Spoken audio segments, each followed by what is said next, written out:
Bonjour mes bien-aimés dans le Seigneur. Bonsoir par rapport à l'heure à laquelle vous suivez cette vidéo. Ce matin, Dieu m'a mis à cœur de partager avec vous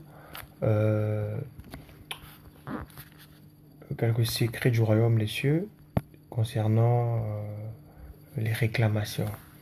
Donc, nous allons tout de suite lire une portion des Saintes Écritures dans le livre de Luc 22 à partir du verset 31 jusqu'au verset 32. Le Seigneur dit: Simon, Simon, Satan vous a réclamé pour vous cribler comme le froment. Mais j'ai prié pour toi, afin que ta foi ne défaille point. Et toi, quand tu seras converti, affermis tes frères. Amen. C'est le premier passage biblique. Allons vite fait dans une autre portion de l'Écriture. Genèse 3, Genèse chapitre 3, donc les versets 14 et 19.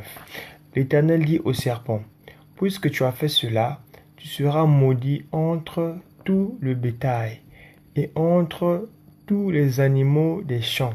Tu marcheras sur ton ventre et tu mangeras de la poussière tous les jours de ta vie. Voilà aussi ce que dit le verset 19. C'est à la sueur de ton visage que tu mangeras du pain, jusqu'à ce que tu retournes dans la terre d'où tu as été pris. Car tu es poussière et tu retourneras à la poussière. Donc ce thème, c'est un thème vraiment sensible.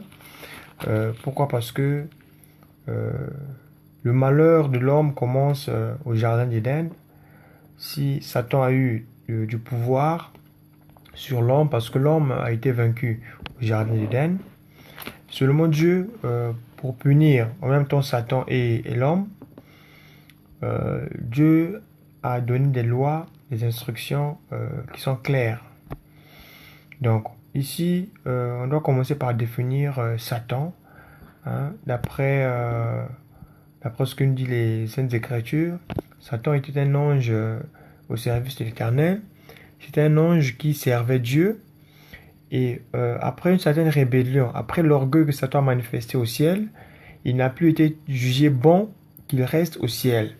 Donc voilà pourquoi il a été précipité vers la terre avec beaucoup d'anges, les anges qu'il aurait corrompus, parce que Satan c'est le père de la corruption. Et ces anges-là, étant précipités vers la terre, veulent prendre le pouvoir. Donc Satan voulait prendre le pouvoir que Dieu a donné à l'homme, parce que Dieu dit à l'homme que tu dois dominer sur toute la créature, vivant dans les eaux, vivant dans la forêt, dans les montagnes, ainsi de suite. Et Satan, lorsqu'il a pu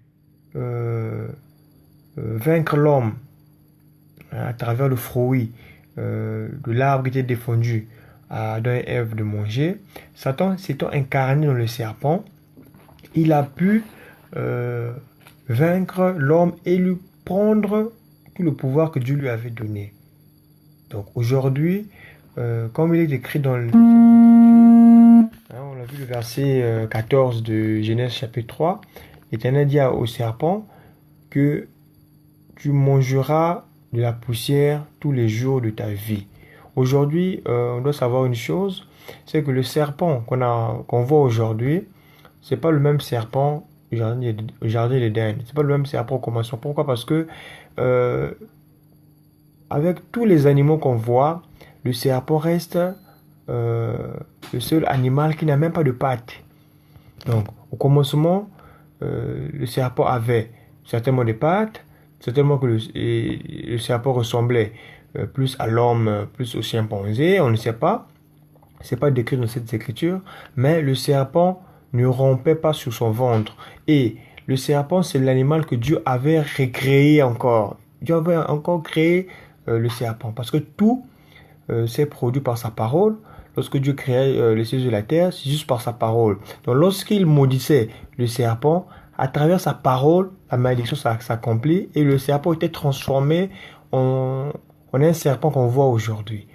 Donc, aujourd'hui, ces serpents que nous voyons chaque jour dans les documentaires, certains ont la chance de le voir en face. On l'a jamais vu manger de la poussière. Je n'ai jamais vu le serpent manger de la poussière. Mais Genèse 3, verset 14 nous dit que Dieu a maudit le serpent qu'il mangera de la poussière tous les jours de sa vie. Ça voudrait dire quoi? Et ça voudrait dire que le serpent, vu que dans Genèse 3, toujours verset 19, Dieu rappelle à l'homme qu'il est poussière, il retournera à la poussière.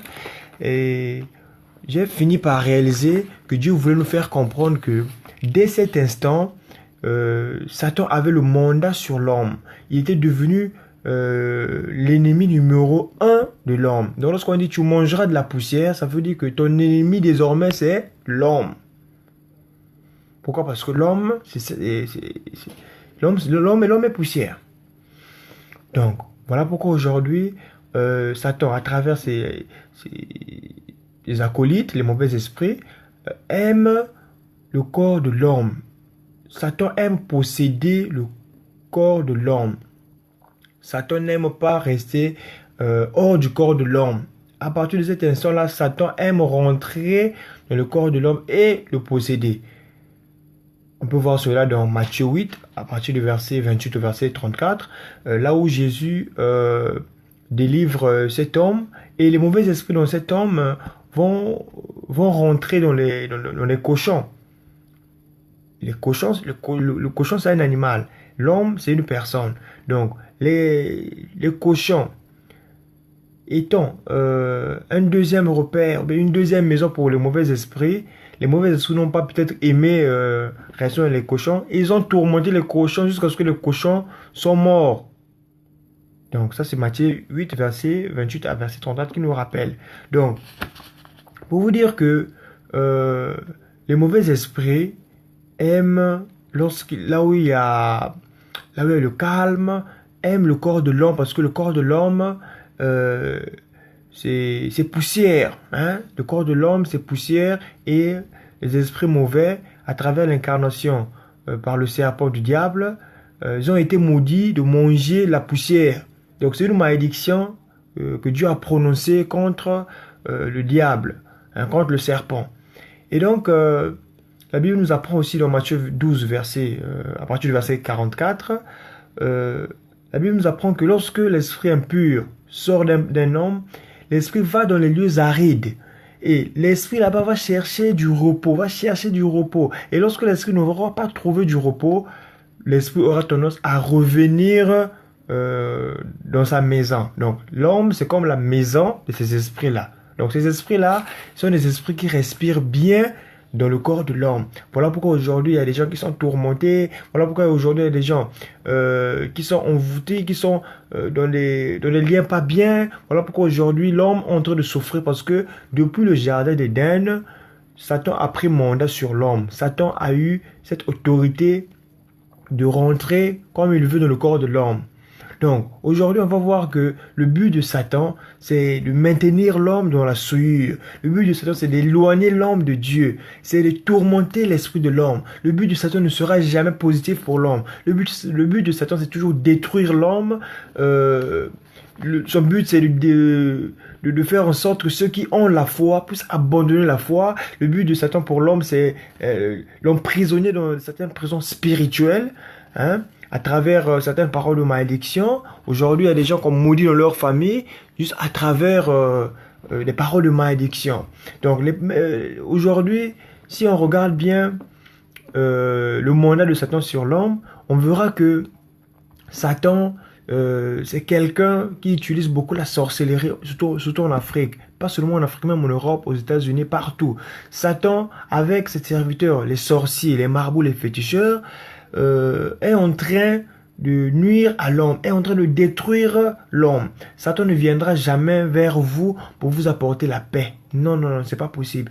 Satan ne viendra jamais vers vous pour vous apporter la justice. C'est pas possible. Il vous fera toujours des choses contraires à la volonté de Dieu. Donc, vous savez, aujourd'hui, il y a des parents qui ne savent pas le pourquoi ils prennent des mauvaises décisions. Ils ne savent pas qu'ils sont envoûtés par des mauvais esprits. Et ce mauvais esprit-là font qu'ils déroutent toute une génération et les enfants n'avancent pas. Vous savez, il y a des malédictions qu'on peut prononcer sur quelqu'un aujourd'hui. Mais ces malédictions, pour s'accomplir, il faut que votre propre parent puisse les faire sortir de sa bouche. Je sais que quelqu'un me dira, oh non, on peut maudire une personne à travers les paroles. Oui, on peut maudire une personne à travers les paroles. Lorsqu'on voit dans le livre de Josué chapitre 2, lorsque le peuple d'Israël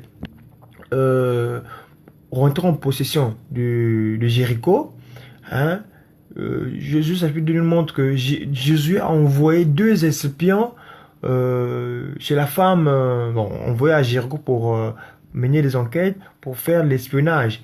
Et on a vu qu'il y a eu une prostituée, le nom de Rahab, hein, une prostituée qui a sauvé les 2 espions que Josué a envoyés. Aujourd'hui, on n'arrive pas à reconnaître que une prostituée, c'est une personne qui peut changer, c'est une personne qui peut sauver les gens. Hein. Lorsqu'on voit dans Josué chapitre 6, hein, on voit que lorsque les murs de Jéricho sont tombés, Josué a envoyé des gens pour sauver Rahab, la prostituée avec sa famille, tout ça. Et après cela, après avoir donné des choses par interdit, après avoir pris beaucoup de trésors, ainsi de suite, tout ce qui s'est passé à Jéricho, à la fin de cela, lorsqu'on voit Josué 6, chapitre 26, Josué prononça des paroles de malédiction contre quiconque qui aurait reconstruit, quiconque qui penserait à reconstruire Jéricho.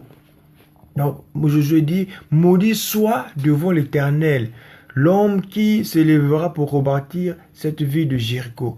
Il en jettera les fondements au prix de son premier-né, et il en posera les portes au prix de son plus jeune fils.